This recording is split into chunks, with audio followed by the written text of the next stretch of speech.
Breaking news చూస్తున్నాము. ఖమ్మంలో దారుణం చోటు చేసుకుంది. ఇద్దరు భార్యాభర్తలు హతమార్చిన దుండగులను కూడా తెలుస్తూ ఉంది. ఇంటి అద్దె కోసము వాళ్ళు గత 10 రోజులకి క్రితమే వాళ్ళ ఇంటికి రావడం అయితే జరిగింది. మరి ఇంటి అద్దె తీసుకుంటామని అడ్వాన్స్ కూడా డబ్బులు ఇవ్వడం అయితే జరిగింది. మరి నేలకొల్లపల్లిలో అయితే మరి వెంకటరమణ కృష్ణకుమారి దంపతులను అయితే హతమార్చారు. దుండగులు అన్నట్టు కూడా ముగ్గురు అన్నట్టు కూడా తెలుస్తూ ఉంది. వాళ్ళ దగ్గర సంబంధించిన బంగారు ఆభరణాలు కూడా దోచుకుపోయారు. కళ్ళల్లో కారం కొట్టి మనం ఎంత జాగ్రత్తగా ఉండాలంటే ఇంటి అద్దె కోసం వచ్చిన ముగ్గురు వ్యక్తులు 10 రోజుల క్రితము వచ్చి అడ్వాన్స్ ఇచ్చి మరి వాళ్ళ దగ్గర మళ్ళీ నిన్న సాయంత్రం అయితే వచ్చారంట. సాయంత్రం వచ్చి కూడా మరి వాళ్ళతో ఆ ఇంటి ఓనర్లతో మాట్లాడి మంచిగానే ఉండి వాళ్ళ ఇంటికన్నే తిన్నారంట. నైటు డిన్నర్ కూడా చేశారంట. తిన్న తర్వాత మరి ఏమైందో తెలియదు. ఆ ఇద్దరు భార్యాభర్తల కళ్ళల్లో కారం కొట్టి వాళ్ళకి సంబంధించిన బంగారం దోసుకుపోయిన ఘటన మనకైతే ఖమ్మంలో నేలకొండపల్లిలో తెలుస్తూ ఉంది. పోలీసులు మీరు జాగ్రత్త వహించండి ప్రజలారా అని కూడా చెప్తున్న సందర్భం అయితే కనబడతా ఉంది. ఎందుకంటే ఇంటి అద్దె కోసం వస్తున్న వాళ్ళ గురించి వాళ్ళ బ్యాక్గ్రౌండ్ గురించి తెలుసుకున్న తర్వాతనే ఇల్లు అద్దెకి ఇవ్వాలన్నట్టు కూడా చెప్తా ఉన్న నేపథ్యం అయితే కనబడతా ఉంది. మన ప్రతినిధి వంశీ ఖమ్మం నుండి అయితే ఉన్నాడు. ఒకసారి మాట్లాడే ప్రయత్నం చేద్దాం. హలో వంశీ. వంశీ, ఏమైంది వంశీ ఖమ్మంలో ఈ ఘటన? అసలు ఏం చెప్తా ఉన్నారు పోలీసు వాళ్ళు? అక్కడ ఏం జరిగింది అసలు? ఖమ్మం జిల్లాలో ఉన్నటువంటి నేలకొండపల్లి ఊరిలో ముగ్గురు వ్యక్తులు అద్దె కోసం వచ్చి 10 రోజుల క్రితం వాళ్ళ దగ్గరకు వచ్చి ఇల్లు చూసుకొని అడ్వాన్స్ ఇచ్చి వెళ్ళడం జరిగింది అనమాట.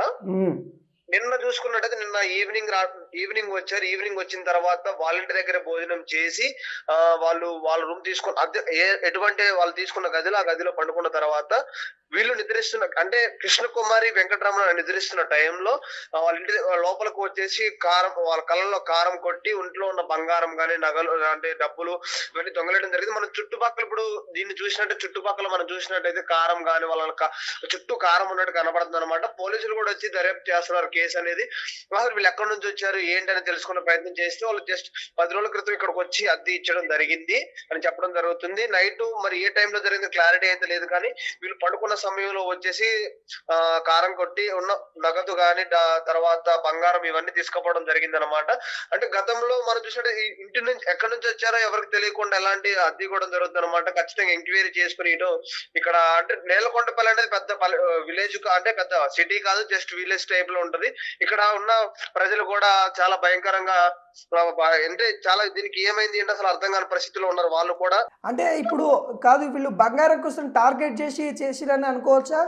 అనుకోవచ్చు అని అంటే పక్క వాళ్ళకు ఒక ప్లాన్ తో వచ్చారు. ఒక ప్లాన్ ప్రకారం వాళ్ళు వచ్చారు. లేకపోతే 10 రోజుల క్రితం వచ్చేసి అడ్వాన్స్ ఇచ్చేసి ఈ టైంలో ఎవరు లేని టైం చూసుకొని ఆ రోజు వాళ్ళ దగ్గర స్పెండ్ చేసి నైట్ బంగారం ఎత్తుకొని పోవడం, కళ్ళలో కారం కొట్టి వివిధ ఇబ్బంది కూడా పెట్టారన్నట్టుగా ఇక్కడ స్థానికులు చెప్తా ఉన్నారు మనకి వాళ్ళు. ఓకే. ఇంకా స్థానికులు ఇంకేం చెప్తా ఉన్నారు అక్కడ? అసలు ఈ ఘటన వాళ్ళు ఎవరన్నా చూసారన్నా? ఈ ఘటన ఎవరు చూడలేదు అనిల్. ఎందుకంటే నైట్ 1-2 అంటున్నారు, మాక్సిమం 12 తర్వాత జరిగింది ఈ విషయం. అందరూ నిద్రిస్తున్న టైంలో ఈ సిచ్యువేషన్ జరిగింది అన్నట్టుగా వాళ్ళు అంటే అరవకుండా కూడా వాళ్ళని కట్టేయడం ఇవన్నీ నోట్లో ప్లాస్టర్స్ అవన్నీ పెట్టి జరిగినట్టు చెప్తున్నారు Anil. Okay. Thank you Vamshi. Okay, thank you. ఇది అక్కడ జరిగిన ఖమ్మంలో జరిగిన దారుణం అంటే దారుణం. మనం ఒకసారి ఇంటి అద్దె కోసం వచ్చిన వాళ్ళ గురించి కూడా మనం ఆరా తీసుకోవాలి. ఒకసారి ఇంటి అద్దె ఎవరికి ఇస్తున్నామో తెలుసుకొని ఇవ్వండి, తస్మాత్ జాగ్రత్త అని పోలీసు వాళ్ళు అయితే కొంత ప్రజల్ని హెచ్చరిస్తూ ఉన్నారు. ఎందుకంటే ఈ ఘటన కొంత ఇప్పుడైతే హల్చలైపోతూ ఉంది. ఇంటి అద్దె కోసం వచ్చిన ముగ్గురు వ్యక్తులు 10 రోజుల క్రితమే మరి వాళ్ళు వచ్చేసి వాళ్ళు అడ్వాన్స్ కూడా ఇవ్వడం అయితే జరిగింది. నిన్న సాయంత్రం వాళ్ళు మళ్ళీ వాళ్ళ ఇంటికి వచ్చి వాళ్ళతో మాట్లాడిన నేపథ్యంలో మళ్ళీ వాళ్ళ ఇంట్లో భోజనం చేసిన తర్వాత సడన్గా వాళ్ళు తెచ్చుకున్న కారం ఏదైతే ఉందో కారంతో పక్కడబందిగా ప్లాన్ అయితే చేసి మరి ఆ భార్యాభర్తలు ఇద్దరికి కళ్ళల్లో కారం కొట్టి వాళ్ళకి సంబంధించిన బంగారు ఆభరణాలు దోచుకుపోయారు. వీళ్ళు పక్కా ప్లాన్తోనే వచ్చినట్టు కూడా తెలుస్తూ ఉంది. వాళ్ళకి సంబంధించి విజువల్స్ ఏవైతే ఉన్నాయో అవి కూడా చూస్తూ ఉన్నాము.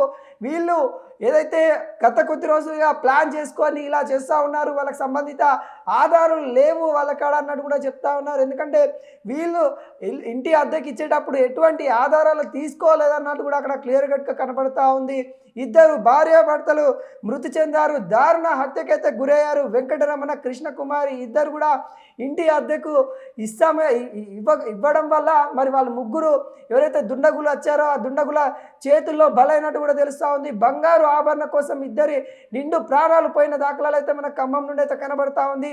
మరి ఇవి ఘటన మీద పూర్తిగా సమాచారం పోలీసు వాళ్ళు అయితే తీసుకున్న నేపథ్యం అయితే ప్రజల్ని కొంత హెచ్చరిస్తూ ఉన్నారు. ఇలాంటి ఘటనలు పునరావృతం కాకుండా ప్రజలే చైతన్యం కావాలి అన్నట్టు కూడా కొంత చెప్తున్న దాఖలాలు అయితే కనబడతా ఉన్నాయి. ఖమ్మం జిల్లాలో ఈ ఘటన అయితే జరిగింది. మరి ఇద్దరు దంపతులని మరి బంగారు ఆభరణాల కోసం అయితే మరి ఇద్దరు ఇంటి అద్దె కోసం వాళ్ళు రావడము, ఇంటి అద్దె తీసుకుంటామని 10 రోజుల క్రితము మరి వాళ్ళకి సంబంధించిన అడ్వాన్స్ ఇవ్వడము, అన్నీ మంచిగా మాట్లాడడం, స్వీట్గా మాట్లాడి మాటల్లో పెట్టేసి వాళ్ళ ఇంట్లోనే భోజనం చేసి మరి వాళ్ళ కళ్ళల్లో కారం కొట్టి మరి బంగారు ఆభరణాలు దోసుకొని పోయే నేపథ్యంలో మరి వాళ్ళు అడ్డుకున్నారా, లేకుంటే వాళ్ళు నిజంగానే మరి ప్లాన్